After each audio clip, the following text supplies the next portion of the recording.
La guérison par les mains plutôt que les machines est une réalité. Dans un quartier de la ville de Ouagadougou, les rebooters continuent de soigner à travers des méthodes héritées du passé. Leur savoir-faire transmis de génération en génération demeure une alternative recherchée par de nombreux habitants en quête de soulagement. Nous en parlons dans un instant.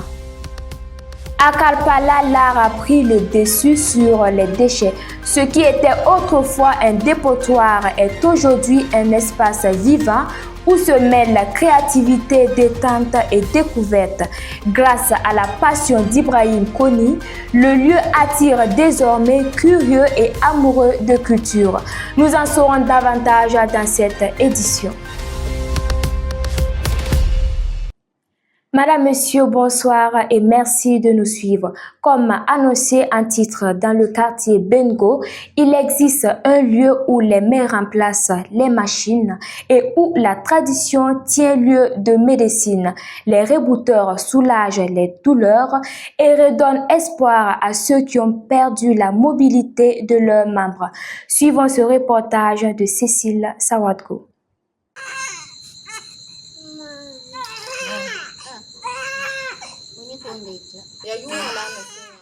Nous ne sommes pas à la maternité, mais chez un rebooteur. Ici, les os déplacés retrouvent leur place. Le rebooteur, qu'il soit héritier d'un savoir ancestral ou formé sur le tas, incarne une autre forme de médecine basée sur la culture et la confiance des patients. Pour M. Sawadro et Mme Tienelbergo, cette activité est bien plus qu'un métier. C'est un héritage qu'ils perpétuent avec fierté. J'ai appris cette pratique auprès de mon oncle, lui aussi rebooteur. Un jour à Ouagadougou, je me suis fracturé les pieds pendant mes activités. C'est lui que je suis allé voir pour m'essoyer. Après ma guérison, je lui ai demandé de m'enseigner son savoir. Il m'a alors demandé d'apporter de l'eau dans un canari. J'ai lavé mes mains et depuis ce jour, je pratique ce métier. Cela fait maintenant 26 ans que je soigne les gens.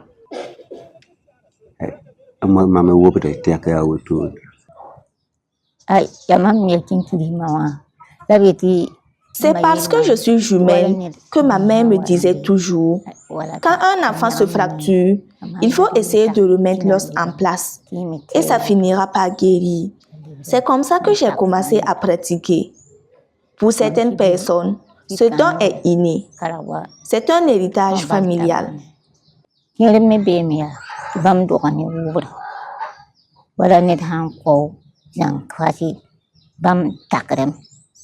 Selon eux, il existe plusieurs manières de remettre un os à sa place et chaque rebooteur a sa propre technique adaptée à chaque patient.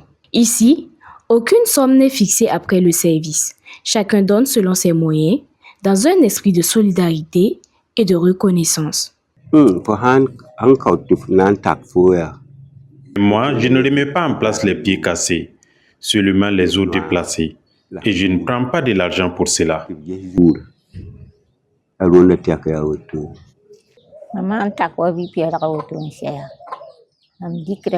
je remets les os déplacés d'un bébé, après le soin, je le fais porter sur le dos de sa mère.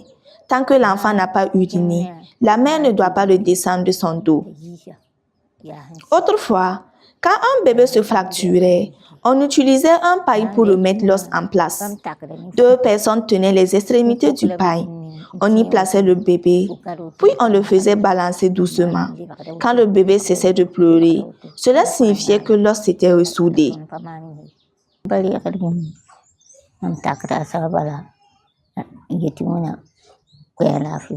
Entre tradition et foi en la guérison naturelle, les rebooters continuent de faire vivre un savoir-faire ancestral qui résiste au temps et à la modernité.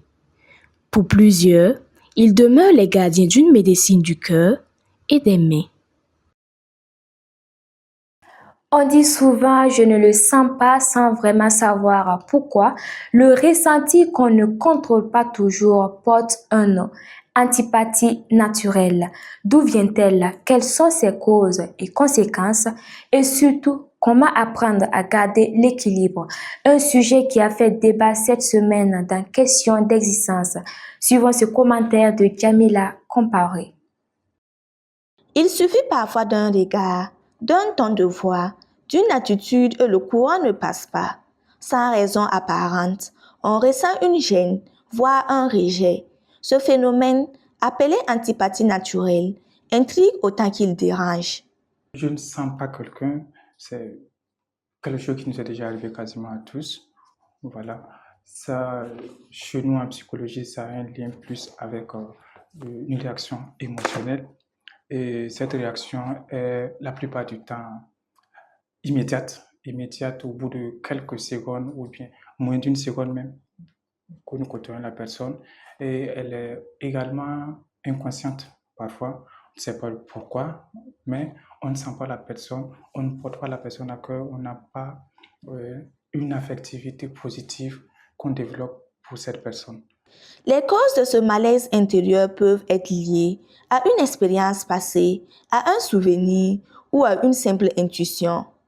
C'est plus un processus en lien avec le cerveau émotionnel, à savoir l'amygdale, qui est vraiment le centre de nos émotions. Également, ça peut avoir un lien avec nos schémas de pensée, parce que tout un chacun, nous avons nos manières de voir les choses, d'analyser et nos rapports que nous avons eus de par le passé. L'antipathie est un phénomène humain, mais qui mérite réflexion. En parler, c'est apprendre à voir au-delà de cette émotion inconsciente. Question d'existence, une émission pour mieux comprendre ce que l'on ressent et mieux vivre ensemble. Un dépotoir transformé en un véritable chef-d'œuvre. Dans la capitale burkinabé, cet espace renaît grâce à la créativité de Ibrahim Komi, un artiste plasticien qui a métamorphosé l'espace en un cadre agréable et de découverte. Jamila Comparé. Nous ne sommes pas aux célèbres cascades de Banfora, mais bien à Ouagadougou, dans le quartier Kaapala. Ici, un ancien dépotoir a été transformé en un lieu d'attraction, de découverte et d'évasion. Une initiative née en 2019 grâce à la créativité d'Ibrahim Komi, artiste plasticien. Un projet qui dit avoir démarré avec seulement 500 000 francs CFA. Innover quand même cet espace qui était un dépotoir, que j'ai donné quand même une seconde vie, qui est aujourd'hui cet espace touristique, qui est aussi une vitrine pour la population et beaucoup de générations qui se retrouvent par là, qui apprend beaucoup par là, de par la découverte des choses que j'ai mises en place à Karpala ici. Donc pour moi, c'est une inspiration naturelle. Voilà. Et j'ai osé quand même mettre ça en place. Voilà aujourd'hui ce que ça donne. Nous maximisons ici à créer un cadre écologique. C'est-à-dire qu'à partir de là, le climat est autre. Donc même au moment de la chaleur, quand tu viendrais par là, tu dois quand même te sentir dans un autre pays. Voilà, tout est possible quand on a la bonne volonté de le faire. Dès l'entrée, le regard est captivé par une multitude d'œuvres d'art. À l'angle, une impressionnante infrastructure en forme de bateau, dotée de compartiments de détente et de chaises, entourée d'un bassin où nagent des poissons. Dans ce bassin, on a plus de 2 tonnes de poissons. Hein. Mais ce n'est pas tout. Le site abrite aussi une reproduction en miniature des cascades de Banfora, des grottes et même quelques animaux comme des singes, des autruches et bien d'autres.